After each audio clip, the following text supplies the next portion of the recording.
The knowledge light coaching সেন্টারে সবাইকে স্বাগত। আজকে আমি যে টপিকের উপর কথা বলবো সেটা ইতিমধ্যে তোমরা জেনেই গেছো।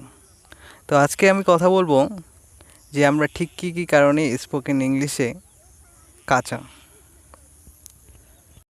কারোর অভিজ্ঞতার কথা অন্য কেউ কী জন্য শিখতে পারছে না সে কারণগুলো আলোচনা করব না। এখানে আমি নিজের কারণগুলো বলবো, যে সব কারণের জন্য আমি স্পোকেন ইংলিশে কাঁচা ছিলাম এবং কিভাবে আমি এই স্পোকেন ইংলিশে নিজেকে ইমপ্রুভ করতে পেরেছি সে সম্বন্ধেও বলবো। একটা জিনিস খেয়াল করে দেখো, আমরা ছোটোবেলার থেকেই কিন্তু ইংলিশ পড়ছি, ক্লাস 1 থেকে আমাদের ইংলিশ আছে, তা সত্ত্বেও আমরা ইংলিশে কথা বলতে পারি না। মানে ক্লাস 12-এর একজন স্টুডেন্ট কেউ কিন্তু ইংলিশে কথা বলতে পারে না, ক্লাস 1 থেকে শুরু করে 12 পর্যন্ত পড়ে, তার সত্ত্বেও পারে না। কেন পারে না? 6টি কারণের জন্য তারা স্পোকেন ইংলিশে খুবই কাঁচা হয়ে থাকে। নাম্বার 1 যেটা রিজন, সেটা হলো হুবহু ট্রান্সলেট। তো বেশিরভাগ স্টুডেন্ট কী করে, দেখো একটা জিনিস কি, আমরা বাঙালিরা কি করি, যে কোনো একটা জিনিস যখন আমরা ইংলিশে বলবো আমি সেটাকে প্রথমে বাংলায় ভেবে নিয়ে সেটাকে বাংলা থেকে ইংলিশে ট্রান্সলেট করে সেটাকে বলার চেষ্টা করি। তো কী হয়, আমরা যখন হুবহু ট্রান্সলেট করতে যাই তখন আমাদের ট্রান্সলেটটা কিন্তু হুবহু হয় না। তো এর জন্য কিন্তু আমাদের যে কনফিডেন্সটা সেটা লুজ হয়ে যায় এবং করতে পারি না অনেক সময় হুবহু ট্রান্সলেটটা। এর জন্য আমরা স্পোকেন ইংলিশে খুবই কাঁচা হয়ে উঠি। নাম্বার 2 যেটা রিজন, সেটা হলো ওয়ার্ড মিনিংয়ের সমস্যা। তো ইংলিশে প্রচুর ওয়ার্ড মিনিং আছে যেগুলো কিন্তু আমাদের জানা নেই। বাংলায় কিছু ভাবলাম, সেটা ইংলিশে ট্রান্সলেট করব, কিন্তু গিয়ে দেখি যে এই ওয়ার্ড মিনিংটা আমাদের জানা নেই। তো এই ওয়ার্ড মিনিংয়ের জন্য কিন্তু আমরা স্পোকেন ইংলিশে খুবই দুর্বল হয়ে পড়ি। মানে কিছু একটা বলবো কিন্তু ওই জিনিসটাকে ঠিক কী বলেন ইংলিশে সেটা আমাদের জানাই নেই, তাহলে বলবো কী করে? এর জন্য কিন্তু আমরা ইংলিশে কাঁচা হয়ে পড়ছি আর স্পোকেন ইংলিশে অতটা পাওয়ারফুল হয়ে উঠতে পারি না। নাম্বার 3 যেটা রিজন, সেটা হলো ইংলিশ গ্রামারের জন্য কিন্তু আমরা ইংলিশে আরও দুর্বল হয়ে পড়ি। তো অনেকে বলতে পারে ইংলিশ গ্রামার না জানলে তো ইংলিশ শেখা অসম্ভব। তো একটা কথা এখানে মনে রাখা দরকার, আমরা ছোটোবেলার থেকে যে বাংলা ভাষাটা শিখেছি সেটার জন্য কি বাংলা ব্যাকরণ পড়েছি? নিশ্চয়ই না।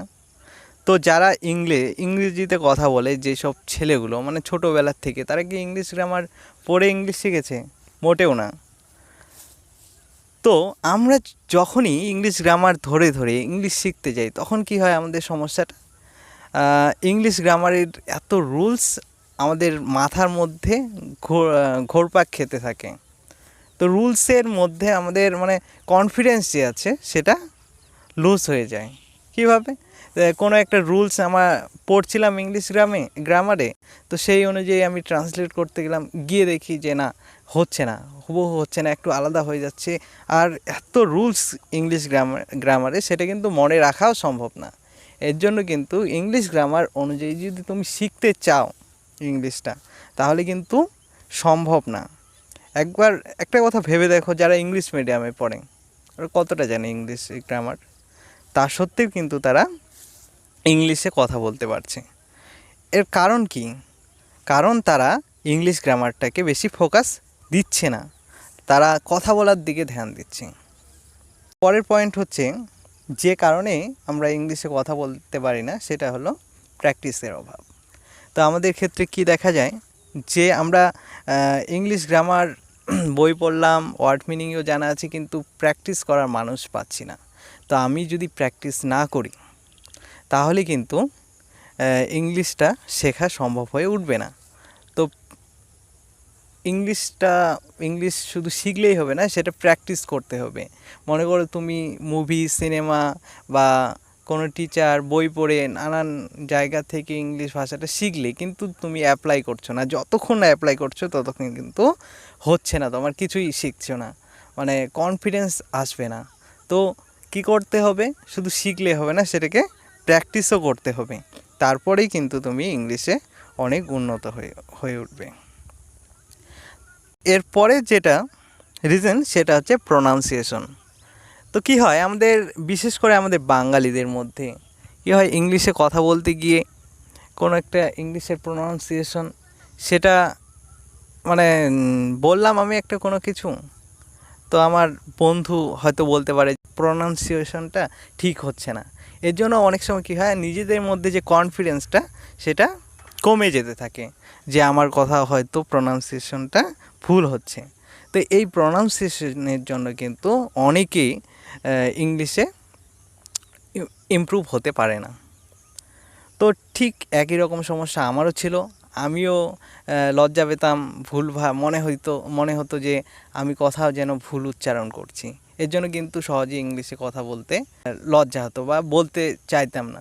তো এখানে বলে রাখা দরকার, স্থানভেদে এবং দেশভেদে দেখা যায় যে মানুষের যে প্রোনাউন্সিয়েশনটা আলাদা আলাদা হয়ে থাকে। যেরকম আমাদের যে সূর্যা কথাটা, যেটাকে আমরা বাংলায় সূর্য বলি, সেটা কিন্তু অন্য জায়গায় সূর্যা উচ্চারণ করে। এছাড়াও দেখো যে রবীন্দ্রনাথ ঠাকুর আমরা বলি, কিন্তু ইংরেজরা ট্যাগর বলতো। তো এদিক থেকে বিচার করলে প্রোনাউন্সিয়েশন কিন্তু স্থানভেদে আলাদা আলাদা হয়ে যায়, মানে উচ্চারণটা ঠিকঠাক হয় না। তাহলে এইসব কারণের জন্য ভয় পেয়ে লাভ নেই। প্রোনাউন্সিয়েশন তোমার যেরকমই হোক, যে তোমার সামনে আছে সে যেন বুঝতে পারে এরকমভাবে বলার চেষ্টা করো, মানে একটু ঠিক করার চেষ্টা করো, তাহলেই হবে।